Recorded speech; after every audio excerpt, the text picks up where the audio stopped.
Channel. நம்ம இன்னைக்கு வெற்றிலை தீபம், அதுக்கு முந்தின நாள் திங்கக்கிழமை, சனி ஞாயிறு ஆகிய நாட்களில் நம்ம எப்படி பூஜை செஞ்சோங்கிறத இதில் அட்டாச் பண்ணியிருக்கேன். கூடவே நம்ம யாரை பற்றி பார்க்க போகிறோன்னா முருகரை பற்றி. ஆமாங்க, சிவன்மலை முருகரை பற்றி பார்க்க போகிறோம். சிவன்மலை முருகர் ரொம்ப சக்தி வாய்ந்த தெய்வம். எல்லாரும் கேள்விப்பட்டிருப்பீங்க அங்கே உத்தரவு பெட்டி இருக்குன்னு. அந்த உத்தரவு பெட்டியில் வைக்கிற பொருட்கள்னால நம்ம உலகத்தில் மிகப்பெரிய மாற்றம் தாக்கத்தை ஏற்படுத்தியிருக்குன்னு தெரியும். இப்போ உங்களுக்கு என்ன வச்சு பூஜை ஆகுதுன்னு தெரியும். திருவோடு, திருநீர் மற்றும் அதன் மேலே ருத்ராட்ச கொட்டை, திருப்புகழ், மாமந்திர புத்தகம் 1. இப்போது நான் அதை பற்றி பேச வரலங்க. நம்ம சிவன்மலை ஆண்டவருக்கு தைப்பூச தேர் திருவிழா எப்படி கொண்டாடுறோங்கிறத பற்றி தான் நான் பேச போகிறேன். இது 3 நாள் விழாவாக கொண்டாடுவோம். அதில் முதல் நாள் அன்னைக்கு, அதாவது இந்த வருடம் 11ஆம் தேதி வருது, அந்த 11ஆம் தேதி நைட்டு திருக்கல்யாணம் நடக்குங்க. திருக்கல்யாணம் நடக்கிற மண்டபத்தை சுற்றி படப்பு அப்படிங்கிற ஒரு பொருள் போடுவாங்க. அதை பற்றி தான் நம்ம பேச போகிறோம். படப்புங்கிறது என்னென்னா, வாழை இலை போட்டு பச்சரிசி பொங்கல், கூடவே காய்கறிகள், வீட்டு ஜாமான் பொருட்கள், நம்ம வேண்டுதலுக்கு போக சேலை, புடவை, கல்யாணம் மற்றும் ஏதாச்சும் வேண்டியிருந்தோம்னா மாங்கல்ய பொருட்களான மஞ்சக்கட்டை, மஞ்சள், குங்குமம் வச்சு கொடுப்பாங்க. இது எப்படி கொடுக்குறாங்கன்னா, நேர்த்திக்கடன் நிறைவேறவங்க அதை படையலாக போடுவாங்க. நம்ம நேர்த்திக்கிட்டு, அதாவது எனக்கு இந்த காரியம் நடக்கணும்னு நேர்ந்துக்கிட்டு அந்த படப்பை எடுத்தால் அந்த வருடத்துக்குள்ளே முருகன் நடத்தி வைப்பாங்கிறது அந்த நம்ம ஊர் ஐதீகங்க. நான் சின்ன குழந்தையிலேருந்து போய் எடுத்துக்கிட்டு இருக்கேன். இது நான் போன வருடத்துக்கு முந்தின வருடம் எடுத்தேன். போன வருடம் குழந்தை பாப்பா வயிற்றில் இருந்தங்காட்டி என்னால் எடுக்க முடியல. இந்த வருடம் கண்டிப்பாக போனேன்னா உங்களுக்கு நான் வீடியோ அட்டாச் பண்ணுறேன். சிவன்மலை ஆண்டவனை பற்றி மேலும் தெரிஞ்சுக்கணுன்னா என்னோடய சேனலை சப்ஸ்கிரைப் பண்ணிக்கோங்க. இப்போ வேண்டுதல்னால் என்னென்னா, நீங்கள் உங்களுக்கு குழந்தை பாக்கியம் வேண்டும், உங்களுக்கு கல்யாணம் ஆகலை, நினைத்த காரியம் நிறைவேறணும், கடன் பிரச்சனையாக இருக்குது, கவர்மெண்ட் வேலை கிடைக்கணும், இப்படி நீங்கள் எந்த கோரிக்கையை முருகர்கிட்ட வேண்டுறீங்களோ அந்த கோரிக்கை நிறைவேறணுங்கிறதுக்காக நீங்கள் வேண்டுதல் பண்ணி இரவு, அதாவது 12 மணிக்கே ஆரம்பிச்சிருவாங்க. 12 டு வெடிய காத்தால் 6 மணி முடிக்கு இருக்கும்.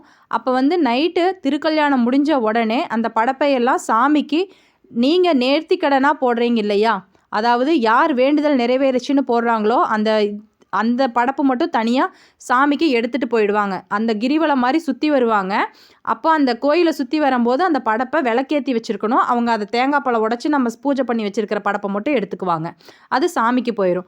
மீதி இருக்கிறதெல்லாம் நம்ம எடுத்துகிட்டு நம்ம வீட்டுக்கு அதை சமையல் பொருட்களோடு போட்டு சாப்பிட்டுக்கலாம். அப்படி நம்ம முருகருக்கு நம்ம எப்படி பூஜை செய்கிறோமோ அதே மாதிரி பூஜை செஞ்சுட்டு அந்த சாப்பாட்டை நம்ம சாப்பிட்டுக்கலாம். அந்த மாதிரி ஐதீகமாக இது வழக்கமாக நடந்துக்கிட்டே இருக்குங்க.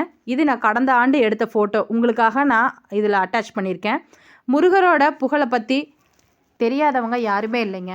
ஆனால் இந்த சிவன்மலை முருகன் நிறையா அதிசயங்கள் பண்ணிகிட்ருக்காரு.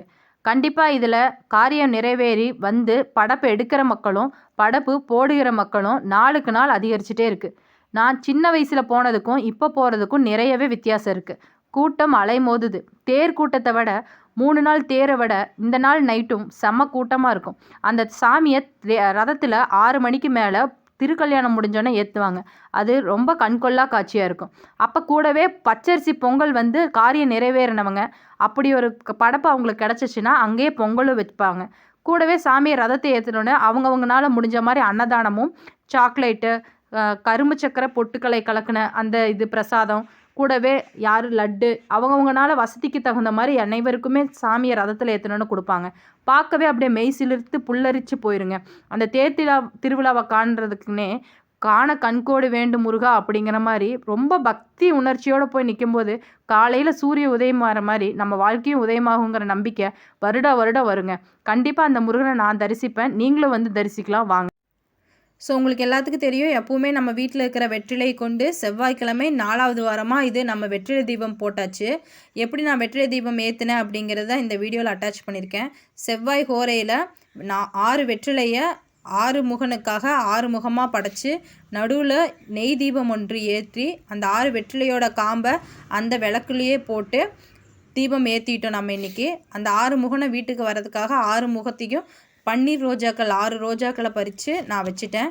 நடுவில் விளக்கு தீபம் ஏற்றிட்டேன். இன்றைக்கி ரொம்ப மனநிறைவாக இருந்துச்சு. இன்றைக்கி செவ்வாய்க்கிழமை முருகனை வேண்டியாச்சு. முருகனை வேண்டின கையோட முருகனோட புகழை பற்றி சொல்லணும் உங்களுக்கு அப்படிங்கிறதுக்காக இந்த வீடியோவையும் நான் மேக் பண்ணிட்டேன். வீடியோவில் நம்ம தெரிஞ்சுக்கிட்டது என்னென்னா, இன்றைக்கி சிவன்மலை ஆண்டவனுக்கு படப்புங்கிறது ஒன்று போட்டுக்கிட்டு இருக்கோம். வருடம் அது வந்து தைப்பூசத்தன்னைக்கு காலையில் முருகரை தேரில் ஏற்றுறதுக்கு முன்னாடி போடுவாங்க. இதை மிஸ் பண்ணாமல் கண்டிப்பாக இந்த தடவை எல்லோரும் வந்து பாருங்கள். எப்படி படப்பு போடுறாங்க, படப்பு எடுக்கிறாங்க, என்னன்னு தெரிஞ்சுக்க விரும்புகிறவங்க கண்டிப்பாக சிவன்மலைக்கு இந்த தடவை தேருக்கு வாங்க. அதனால தான் முன்னாடியே நான் இந்த வீடியோ போடுறேன். நிறையா பேர் வந்து போடுவாங்க. அவங்கவுங்க வசதிக்கு ஏற்ற மாதிரி போடுவாங்க. ஒவ்வொரு தடவையெல்லாம் தங்க காசுலாம் வச்சு கொடுத்த அதிசயம்லாம் நடந்திருக்கு. புடவை அது போக நிறையா பேர் அவங்கவுங்க சக்திக்கு தகுந்த மாதிரி படப்பு போடுவாங்க. நீங்கள் இந்த அதிசயத்தை பற்றி தெரிஞ்சுக்கணுன்னா கண்டிப்பாக என்னோடய சேனலை சப்ஸ்கிரைப் பண்ணி பார்த்துட்டே இருங்க. கூடவே இந்த 3 நாள் தேர் திருவிழாவோட நிறையா முருகனோட அதிசயங்களை பற்றி தெரிஞ்சுக்கலாம். முருகருக்கு இந்த சிவன்மலை ஆண்டவனுக்கு இன்னொரு தனி சிறப்பு இருக்குது. முருகர் வந்து சிரசப்பூ கொடுப்பாரு அப்படின்னு சொல்லுவாங்க. நிறையா பக்கம் கேள்விப்பட்டிருப்பீங்க. அந்த பூ வந்து கை நீட்டினோட தானாக கீழே விழுகும் அப்படிங்கிற மாதிரி. ஸோ அந்த மாதிரி அதிசய நிகழ்வும் இங்கே சிவன்மலையில் நடக்கும். சிரசப்பூ கேட்குறவங்க காலையில் அதிகாலை நேரமே எழுந்து போய் முருகர் முன்னாடி உட்காந்து கோரிக்கை நிறைவேறணும்னு கேட்டிங்கன்னா கண்டிப்பாக அந்த முருகர் பூ கொடுத்து உத்தரவு கொடுப்பாருன்னு நான் கேள்விப்பட்டிருக்கேன். நான் இன்னும் அதை பார்த்ததில்லை. அதை பற்றி நான் இன்னும் அந்த மாதிரி வேண்டுதல் வைத்து பார்த்ததில்ல. நான் பண்ணினேன்னா உங்களுக்கு கண்டிப்பாக அந்த வீடியோவையும் அட்டாச் பண்ணுறேன். நம்ம வீட்டு செடிகளில் எப்படி அழகாக இந்த பூக்கள் மலர்ந்திருக்கோ அந்த மாதிரி உங்கள் வாழ்க்கையும் மென்மேலும் வளரணும்னு அந்த முருகனை நான் வேண்டிக்கிட்டு இருக்கிறேங்க. என்னோடய சேனலை ஃபுல்லாக பார்க்காதவங்க போய் பார்த்துட்டு வாங்க. எப்போவுமே நம்ம வந்து அரிசி மாவு கோலம் தான் போடுவோம். வீட்டில் இருக்கிற சின்ன சின்ன பொருட்களை வச்சு தான் முருகருக்கு பூஜை பண்ணுவோம். எல்லாரும் நினைக்கிற மாதிரி பெரிய பெரிய வீடு கட்டி மாளிகை கட்டி தனியாக ஒரு அறை வச்சு நம்ம பூஜை பண்ணால் தான் முருகருக்கு பூஜைன்ட்டு இல்லைங்க. நம்மளால் நம்ம வீட்டில் இருக்கிற சின்ன சின்ன பூக்கள் சின்னதாக நம்ம பூஜை அறையாகவே இருந்தாலும் அதை சுத்தம் பண்ணி மனசார அந்த முருகனுக்கு நினச்சி நம்ம வேண்டுதல் வச்சு விரதம் இருந்தனாவே அந்த முருகன் நம்மளுக்கான எல்லா பலனையும் கொடுப்பாங்க. பாருங்கள் எவ்வளோ அழகாக இருக்குது இந்த ரோஜாக்கள் எல்லாமே. இதையெல்லாம் பார்க்கும்போது இது எல்லாத்தை விடவாங்க நம்மளுக்கு மிகப்பெரிய சொத்து, பணம், காசு, நகை இதில் தான் கொண்டு வந்து தரப்போகுது. இப்படி அலங்காரம் பண்ணி பார்த்து அப்படியே ரசிக்கும்போது மெய் சிலிர்த்து புல்லரிச்சு போகணுங்க. அந்த முருகனே அந்த தீப ஒளியில் தெரிகிற மாதிரி நம்ம உடம்பெங்கும் அப்படியே மெய் சிலிர்த்து அந்த முருகனை நினச்சி நீங்கள் வேண்டும்போது கண்டிப்பாக அந்த முருகன் உங்களை தேடி வருவாங்க. நீங்கள் எவ்வளோ ஒரு கஷ்டப்பட்டாலும் அந்த முருகன் நீங்கள் கஷ்டப்பட்டதுலேருந்து உங்களை மீட்டெடுத்து வர்றதுக்கான ஒரு கலியுக தெய்வமாக தாங்க இந்த முருகனை நான் பார்க்குறேன். இந்த வேல் இருக்கும்போது நம்மளை எந்த ஒரு கடவுள்னாலையும் எந்த ஒரு இதுனாலையும் காப்பாற்ற முடியாது. கண்டிப்பாக இந்த முருகரோட வேல் உங்களை காப்பாற்றுங்க. எந்த சாமியை நினச்சி நீங்கள் வேணுனாலும் அந்த கடவுள் ஒருத்தர் உங்களுக்கு இருந்தால் போதும். உங்களோட குலதெய்வமும் உங்களோட முருகரும் செய்யாதையாங்க மித்தவங்க வந்து உங்களுக்கு உதவி செஞ்சிட போகிறாங்க. எந்த கடவுளை நம்பினாலும் முருகனை ஒருக்கா நினச்சிட்டு எந்த காரியத்தையும் செஞ்சு பாருங்கள். கண்டிப்பாக அந்த வாழ்க்கையில் நீங்கள் வெற்றி பெற்றுக்கிட்டே இருப்பீங்க. இன்னைக்கு நீங்கள் மீண்டும் புதுசாக பிறந்ததாக நினச்சி முருகனுக்கு வேண்டி கண்டிப்பாக விரதம் இருந்து செஞ்சு பாருங்கள். கண்டிப்பாக நல்லது நடக்கும். 7 நாள் விரதம் எப்படி இருக்கிறது தைப்பூசத்துக்கு அப்படிங்கிறத நான் அடுத்த வீடியோவில் உங்களுக்கு நான் சொல்கிறேன். 7 நாள் விரதம் இருக்கிற முறை கூடவே நான் எப்படி இருப்பேன் அப்படிங்கிறதையும் உங்களுக்கு நான் சொல்கிறேன். 7 நாட்கள் விரதம் இருக்க முடியாதவங்க 1 நாட்கள் கூட இருந்துக்கலாம் தைப்பூசத்துக்கு. நானும் உங்களை போல் ஒரு சராசரி மனிதர் தாங்க. நான் மித்தவங்கள்லாம் சொல்லி ஏமாத்துகிற மாதிரி அவதாரம் அந்த மாதிரிலாம் நான் சொல்ல மாட்டேன்.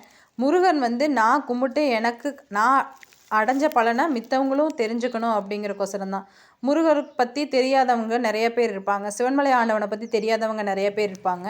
முருகனோட புகழை இந்த உலகறிய செய்யணும் அப்படிங்கிறக்கோசரம் ஆரம்பிக்கப்பட்டது தாங்க. ஸோ நான் இந்த மாதிரி அதை செய்யுங்க இதை செய்யுங்கன்னு பரிகாரம்லாம் சொல்ல மாட்டேன்.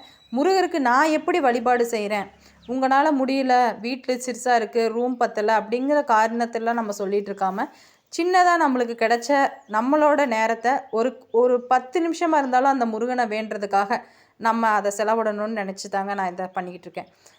நீங்கள் நினைக்கலாம் எதுக்கு இந்த இது தேவையில்லாமல் வீடியோலாம் போட்டுக்கிட்டு அப்படின்னு. ஏன்னா நம்ம செய்கிறத ரொம்ப நல்லா மகிழ்ச்சியாக மனநிறைவாக திருப்பியும் பார்க்குறக்கு அது அவ்வளோ ஒரு சந்தோஷமாக இருக்குது இல்லையா. இந்த வீடியோவாக நம்ம பதிவு செஞ்சு வைக்கும்போது இன்னும் நல்லா இருக்குது. இதை பற்றி தெரியாதவங்களும் நிறைய பேர் இருப்பாங்க, எப்படி பண்ணணும் அப்படிங்கிறதெல்லாம். ஸோ அவங்களுக்கு கொஞ்சம் யூஸ்ஃபுல்லாக இருக்கும் அப்படிங்கிறதுக்காக ஆரம்பிக்கப்பட்டது தான். முருகனை நம்ம நினச்சி வேண்ட ஆரம்பிச்சிட்டோம். கண்டிப்பாக அது எப்படி நடக்குமா நடக்காதான்னு நிறைய பேர் நினச்சிட்டு இருப்பாங்க. அவங்களுக்குலாம் யாரோ ஒருத்தர் வந்து தூண்டுகோலாக இருக்கணும் இல்லையா. திரியவே நம்ம பற்ற வச்சாலும் அதை தூண்டி விடுறதுக்கு ஒரு தூண்டுகோல் இருந்தால் அது எப்படி பிரகாசமாக தீபம் எரியுமோ அந்த மாதிரி ஒரு சின்ன தூண்டுகோலாக தான் இந்த சேனல் இருக்கும். நீங்கள் முருகருக்கு வந்து இந்த இயற்கையோட ஒன்றி நம்ம சாமி கும்பிட்றதுக்காகத்தாங்க. மாலை, காசு போட்டு, வெள்ளி குத்து விளக்கு அதெல்லாம் வச்சு நம்ம சாமி கும்பிடணுங்கிறதெல்லாம் இப்போ உருவானது தாங்க. மனசார நம்ம வந்து ஒரு கற்பூரத்தை பற்ற வச்சு முருகருக்கு வேண்டுனா கூட போதும், அந்த முருகன் வந்து நம்ம கூப்பிட்ட குரலுக்கு ஓடோடி வருவான். நீங்கள் நினைக்கிற மாதிரி மாட மாளிகையும் கோடி கோடி பணமும் கொட்டி கொடுத்தா வருவான்னு நினைக்காதீங்க. சின்ன சின்னதாக நம்ம கிடைக்கிற பொருட்களை வச்சு முருகருக்கு பூஜை செய்யுங்க. பூஜை செஞ்சு முடிச்சு பாருங்கள், கண்டிப்பாக மனநிறைவாக இருக்கும். எவ்வளோ அழகாக இருக்குது பாருங்கள், இந்த தீப ஒளியில் அந்த முருகரே தெரிகிற மாதிரி இல்லையா? இதை தாண்டி என்னங்க வேணும் இந்த வாழ்க்கையில்? காசு